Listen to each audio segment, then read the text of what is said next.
Okay, welcome back again to this Franklin Model 1790, which is the same year that Benjamin Franklin died. Again, what a great honor to such a great man to have a machine like this made to commemorate him and to commemorate his life.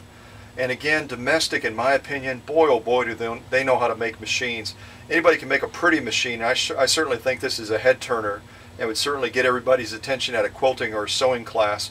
But this machine is more than pretty. Boy, oh boy, is it about power.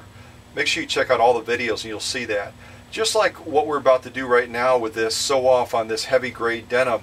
Now, if you could feel this with your own hands, let me tell you one thing. This is unbelievably thick and incredibly strong denim. It's the heaviest of heavy. And going through a couple of layers of this on an average type machine would demonstrate the strength. We're not going to go through one or two layers. I think that'd be an insult. We're going to go through a total of 10. We're starting with 2. I'm going to go ahead and fold it once. That gets us up to 4. This stuff is tough to fold, it's so heavy. Fold it again, we're up to 6. We're up to 8. And I'm going to give it one more fold. And that gets us all the way up to 10 layers of heavy grade denim. Now before I sew this off, I also want to show you something else about this machine. I'm going to put this underneath the presser foot so we're all set to go.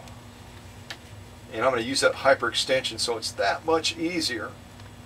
But I wanted to show you something else before we actually sew this denim off.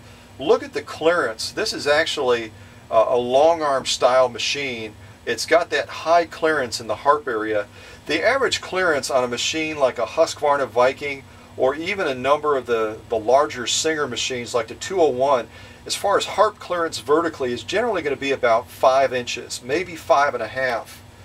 This machine, from a standpoint of harp clearance going vertically, and I'm going to get that right on the bed area as best as I'm able, you can see with your own eyes, that is almost 6 inches of clearance as far as vertical clearance. If you're looking to turn super thick quilts, if you're looking to turn other heavy grade materials, it is so easy on this Franklin 1790 because of that clearance in the harp area vertically. Alright, back to our sew off. If the camera will kind of come down to the needle. Again, we don't have 1 or 2 layers of denim here. We've got a total of 10 layers. And watch what this amazing machine does with a job like that. Here we go.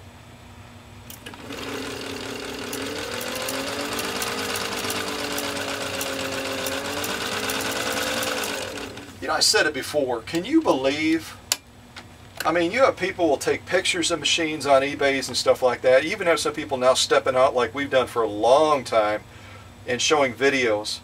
You judge for yourself on that video how beautiful and how quiet this machine in fact runs. And let the stitch speak for itself. Let me turn it like this so I can really pull it back. And hopefully I've got it angled just right for the camera. Boy, I want you to see that stitch. I mean, that is 10 layers. Look at it from the side. 10 layers of ridiculously thick denim. And everything about that top stitch is just picture perfect. As I rotate it around, look at that lock-in stitch as well.